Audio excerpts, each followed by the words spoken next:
CEO bilionário vê gêmeos negros a vender um carro de brinquedo para salvar a vida da mãe. A vida deles nunca mais será a mesma. Por favor, senhora, são só $10. É o carro mais rápido que a senhora já viu.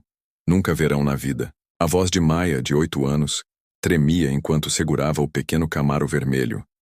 As suas mãos sujas contrastando com o brilho do brinquedo que ela e a sua irmã gêmea Zoe cuidavam como se fosse feito de ouro. Era uma manhã fria de dezembro no Central Park. E as duas meninas estavam lá há 3 horas. Os seus casacos rasgados mal as protegiam do vento cortante. Mas elas permaneciam firmes na calçada, abordando todos os transeuntes com o mesmo pedido, desesperado. A mamã precisa dos medicamentos hoje. Zoe sussurrou para a irmã, enxugando uma lágrima que se recusava a cair. Se não conseguirmos o dinheiro.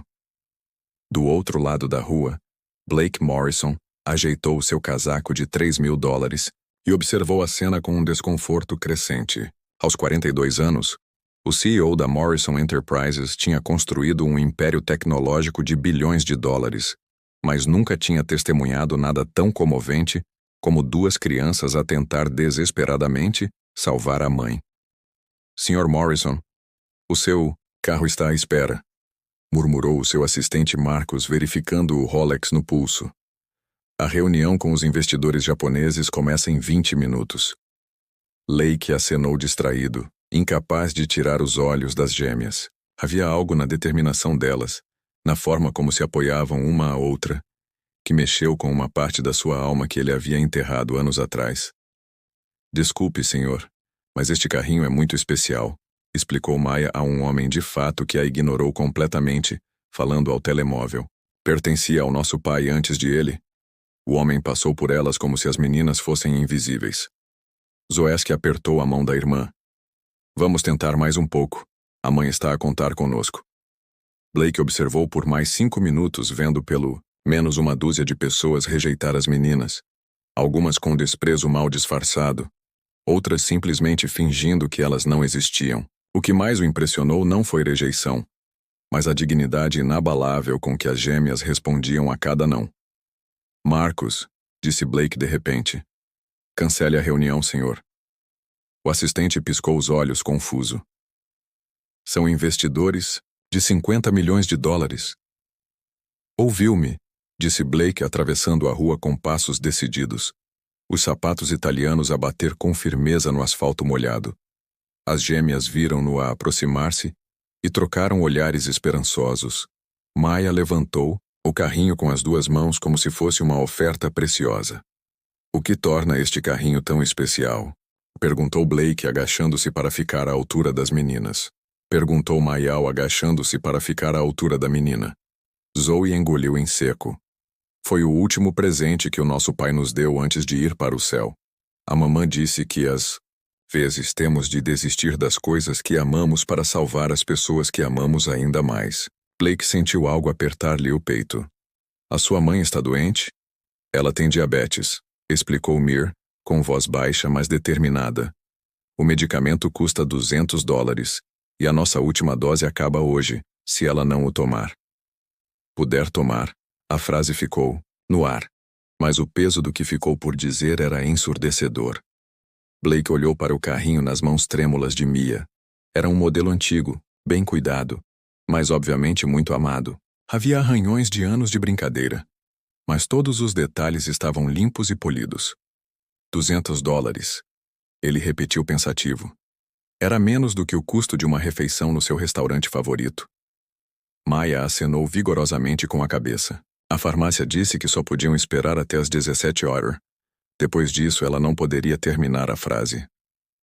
Blake tirou a carteira e as gêmeas observaram com os olhos arregalados. Ele contou cuidadosamente notas de $500 e entregou-as a Maya.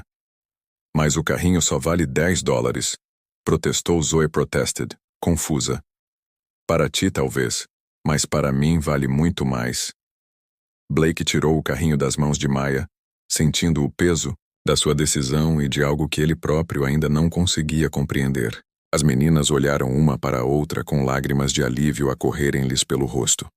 Obrigadas, senhor, obrigadas, disseram em uníssono, apertando o dinheiro contra o peito enquanto as gêmeas corriam em direção à farmácia. Blake ficou parado segurando o pequeno Camaro vermelho. Uma sensação estranha tomou conta dele, como se esse encontro casual fosse apenas o primeiro ato de algo muito maior que estava prestes a acontecer. Marcus se aproximou visivelmente chateado. Sr. Morrison, os investidores japoneses estão extremamente desapontados. Eles estão a seguir aquelas meninas. Blake interrompeu, enfiando discretamente o carro de brinquedo no bolso do casaco. Quero saber onde elas moram, senhor. Blake observou as gêmeas desaparecerem na esquina, uma estranha sensação de propósito tomando conta dele. Havia algo naquelas duas crianças que despertou uma parte dele que ele pensava estar morta, para sempre. Você me ouviu? E quanto a Marcus? Blake virou-se para o seu assistente, os olhos brilhando com uma intensidade que o homem nunca tinha visto antes. Tenho a sensação de que esta história está apenas a começar. Se está a gostar desta história, se esqueça de subscrever o canal, porque o que aconteceu a seguir mudaria a vida de todos os envolvidos de uma forma que ninguém poderia ter previsto. Marcus voltou 2 horas depois com informações que fizeram Blake cerrar os punhos involuntariamente. Os gêmeos viviam num complexo habitacional degradado na Zona Sul, onde o elevador estava avariado há 6 meses, e as famílias subiam 10 andares de escadas no escuro. A mãe deles é Diana Foster. Marcus relatou, consultando as suas notas, que ela era enfermeira registrada há 15 anos e que tinha sido despedida do Hospital St. Mary há 3 semanas por alegações de incompetência profissional. Blake ergueu uma sobrancelha. Incompetência? Uma enfermeira com 15 anos de experiência? É o que diz o relatório oficial. Mas conversei discretamente com alguns funcionários da limpeza. Marcus hesitou. Senhor, o verdadeiro motivo foi que ela questionou publicamente por que pacientes negros recebiam analgésicos menos potentes do que pacientes brancos para os mesmos procedimentos. O silêncio no escritório de Blake era ensurdecedor. Ele girou a cadeira olhando pela janela panorâmica que oferecia uma vista privilegiada de Manhattan abaixo. Pessoas minúsculas apressavam-se, cada uma carregando suas próprias batalhas invisíveis. Continue, disse Blake, baixando a voz. A doutora Patricia Wittmann, chefe do departamento, alegou que Diana estava a criar tensões desnecessárias e a questionar protocolos estabelecidos. Diana foi despedida na hora. Marcus consultou outra página. Sem aviso prévio, sem indemnização por despedimento, e como foi despedida por motivos que não lhe são imputáveis, não tem direito ao subsídio de desemprego. Blake segurava o carrinho vermelho, passando o polegar pela superfície desgastada. As meninas que elas cuidavam frequentavam a escola primária Jefferson. Tinham notas excelentes e nunca faltaram um dia até esta semana. A diretora disse que elas eram as alunas mais dedicadas que ela já tinha visto. Mas elas pararam de ir à escola quando a mãe ficou doente. A porta do escritório se abriu silenciosamente. Sarah Chung, diretora de recursos humanos da Morrison Enterprises e amiga pessoal de Blake há mais de uma década, entrou sem avisar, um privilégio que poucos tinham. Blake, preciso de falar consigo sobre algo urgente, disse ela, percebendo a tensão na sala. É sobre o Hospital St. Mary's. Blake e Marcus trocaram olhares significativos. Que coincidência interessante. O que descobriu? Sarah sentou-se e abriu um tablet. Lembra-se de quando me pediu para procurar oportunidades de investimento na área da saúde? Bem, o St. Mary's está desesperadamente à procura de um investidor principal. Eles estão à beira da falência. E por que é urgente, Blake? Perguntou ele, embora já soubesse a resposta. Porque receberam uma proposta preliminar do Hartwell Medical Group esta manhã. Se a fusão for concretizada, metade do pessoal será despedido e os protocolos administrativos serão ainda mais rigorosos. Diga-se que ainda mais rigorosos em questões de diversidade. Sorriu Blake. Não com o sorriso cordial que usava nas reuniões de negócios, mas com algo mais afiado, mais perigoso. Marcus, quero que cancele todos os meus compromissos para amanhã, Sarah. Preciso de um relatório completo sobre a situação financeira do St. Mary's em 2 horas. Blake. Sarah, disse cautelosamente.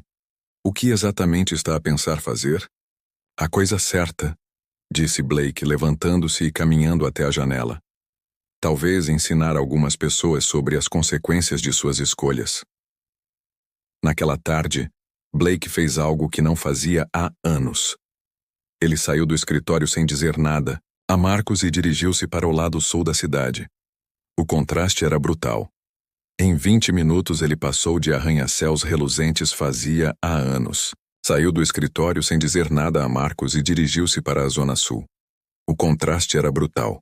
Em 20 minutos, passou de arranha-céus reluzentes para edifícios com tijolos a descascar e janelas tapadas com tábuas de madeira. Encontrou Diana Foster no pequeno mercado da esquina a regatear o preço de uma lata de sopa com a caixa. Ela era mais nova do que Blake imaginava, talvez 35 anos, com a mesma determinação silenciosa que tinha visto na filha. A senhora Foster Blake aproximou-se discretamente. Diana virou-se reconhecendo-o imediatamente. As bochechas ficaram vermelhas de vergonha. Senhor, as minhas filhas contaram-me o que o senhor fez. Não sei como agradecer. Posso oferecer-lhe um café? Gostaria de conversar no pequeno café ao lado. Diana contou-lhe o seu lado da história. 15 anos dedicados às noites de St. Mary Nights, trabalhando em turnos duplos, pacientes que a procuravam especificamente porque confiavam nos seus cuidados. O Dr. Whitman sempre me tratou de forma diferente, explicou Diana, mexendo o café com as mãos ligeiramente trêmulas.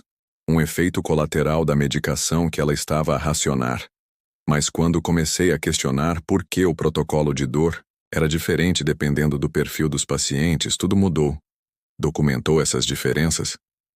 Diana sorriu. Riley, senhor, sou enfermeira há 15 anos. Documento tudo. Ela tirou um pequeno caderno do bolso.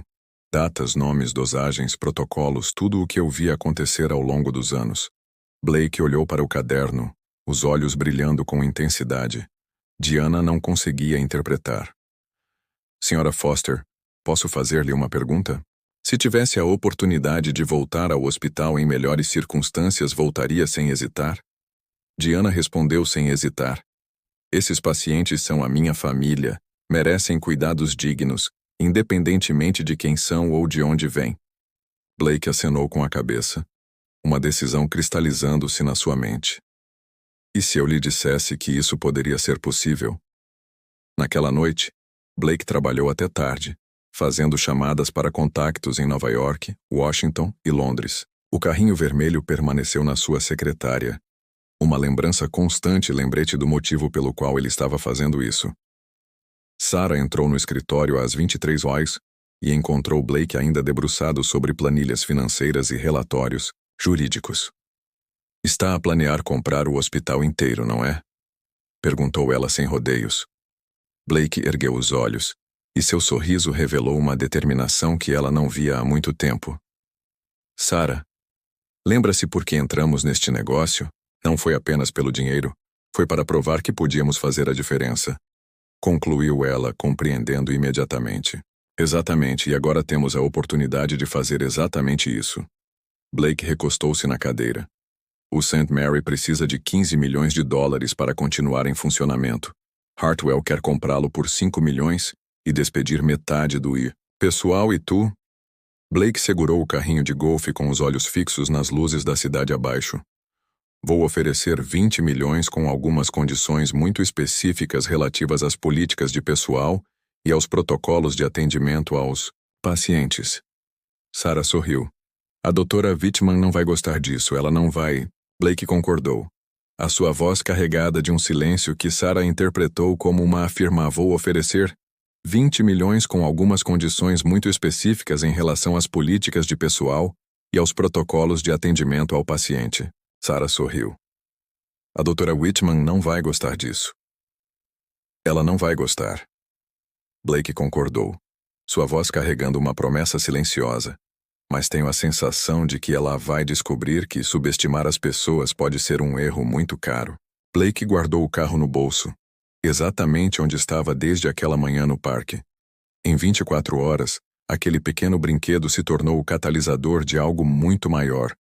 Uma cadeia de eventos que provaria que, às vezes, A justiça vem de maneiras inesperadas. Enquanto as luzes da cidade brilhavam como estrelas terrestres, Blake finalizava os últimos detalhes de um plano que faria muito mais do que ajudar uma família. Mas o que nem Diana nem o arrogante Dr. Whitman poderiam imaginar era que aquele homem tranquilo e generoso tinha recursos suficientes para reescrever completamente as regras do jogo, e não hesitaria em usá-los quando a justiça estivesse em jogo. A sala de reuniões do St. Mary nunca tinha recebido uma audiência tão tensa. De um lado da mesa de mogno, a doutora Patricia Whitman ajustava nervosamente os óculos, ladeada por membros do conselho de administração que pareciam partilhar a sua crescente ansiedade. Do outro lado, Blake Morrison sentava-se calmamente, com uma pasta preta à sua frente. Sr. Morrison, e começou a doutora Whitman, com a sua voz mais autoritária. Agradecemos o seu interesse no nosso hospital, mas a nossa parceria com a Hartwell Medical já está praticamente cancelada. Interrompeu Blake suavemente, deslizando um documento pela mesa. A Hartwell retirou a sua proposta esta manhã, após descobrir certas irregularidades nos vossos registros administrativos. O silêncio na sala era ensurdecedor. O Dr. Hamilton, diretor financeiro, rapidamente examinou o documento, arregalando os olhos. Como é que conseguiu isso?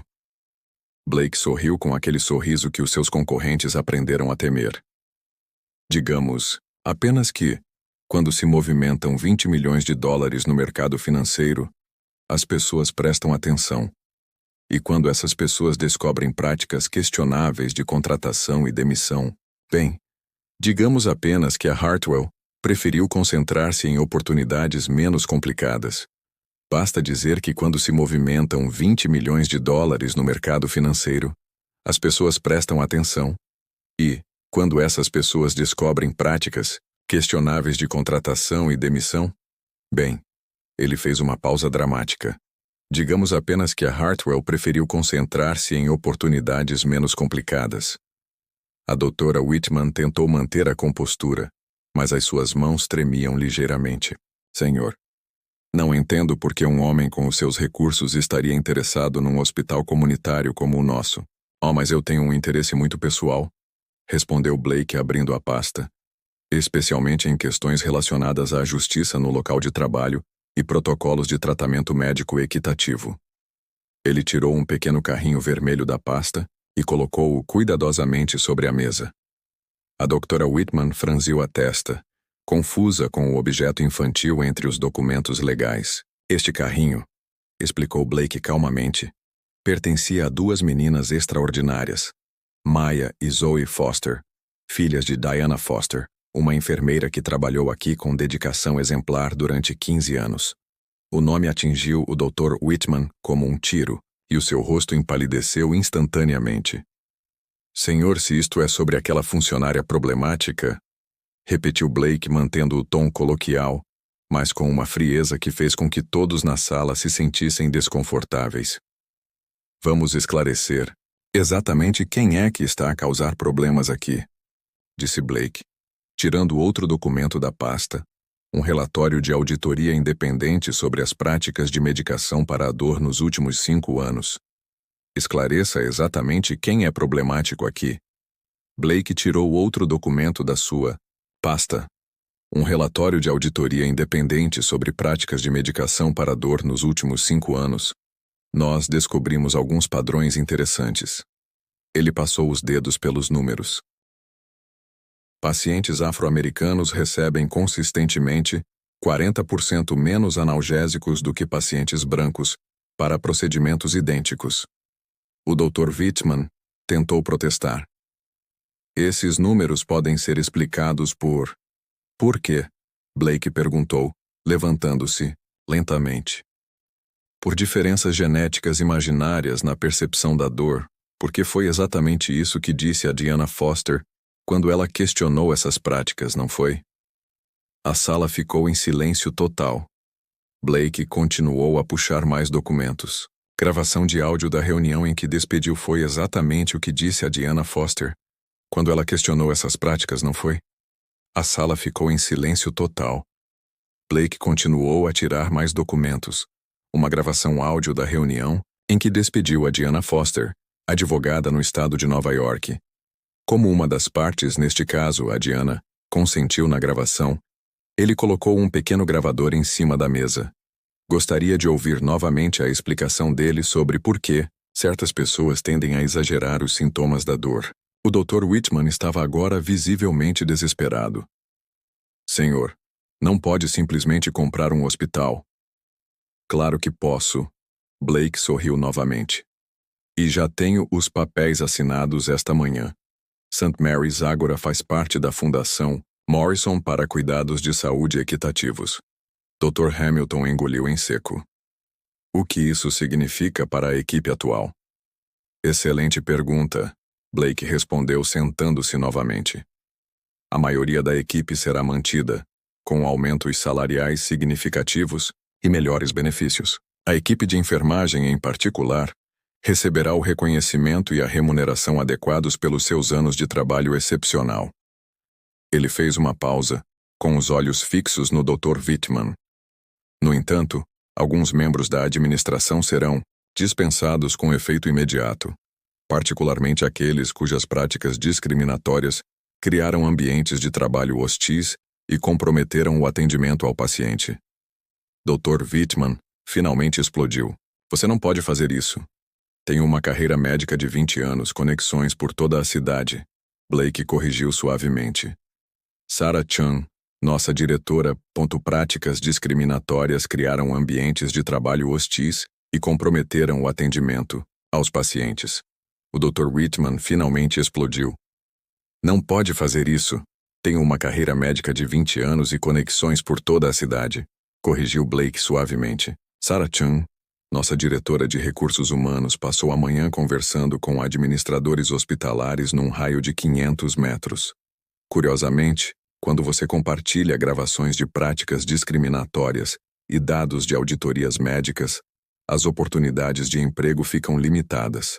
Naquele momento, a porta da sala de conferência se abriu e Diana Foster entrou vestindo um uniforme médico imaculado, seguida pelas gêmeas Maya e Zoe, que correram direto para Blake.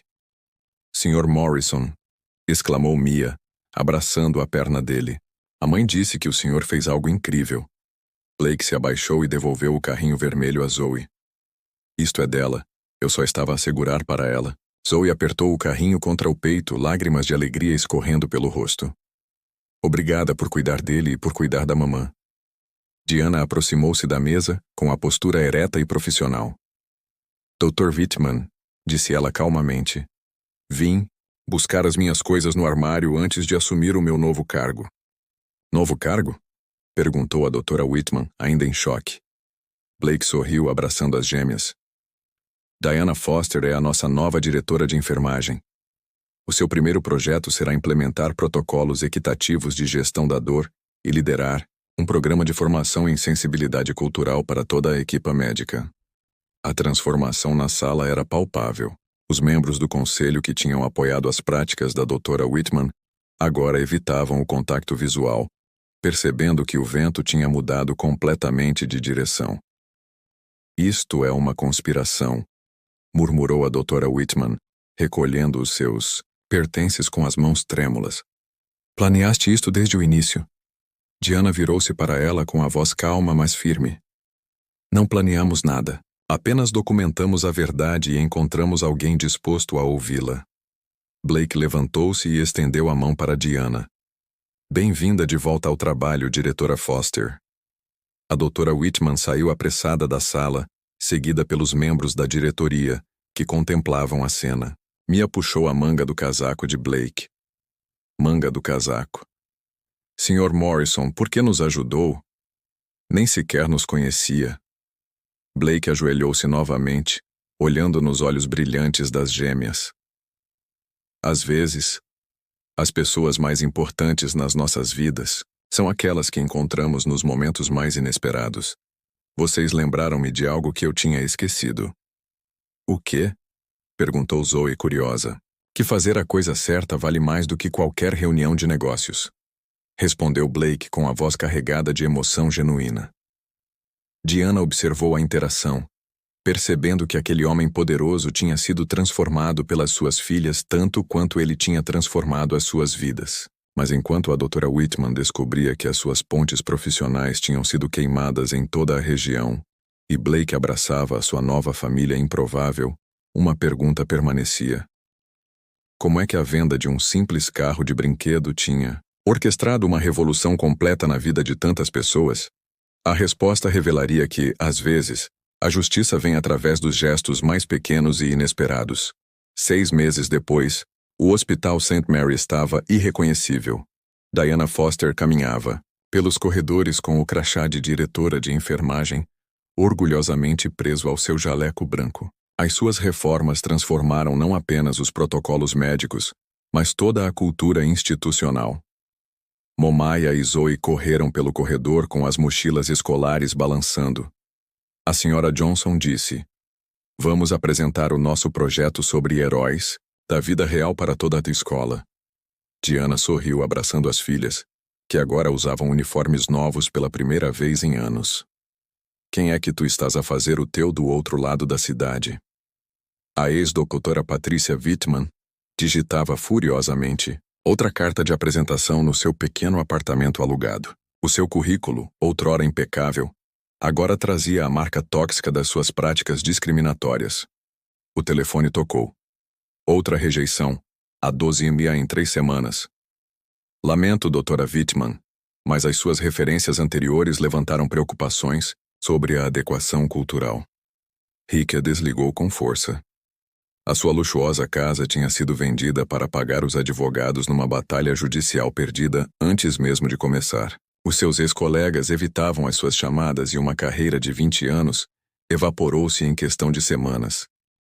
Entretanto, Blake chegou ao hospital para a sua visita semanal, uma tradição que tinha começado após a aquisição.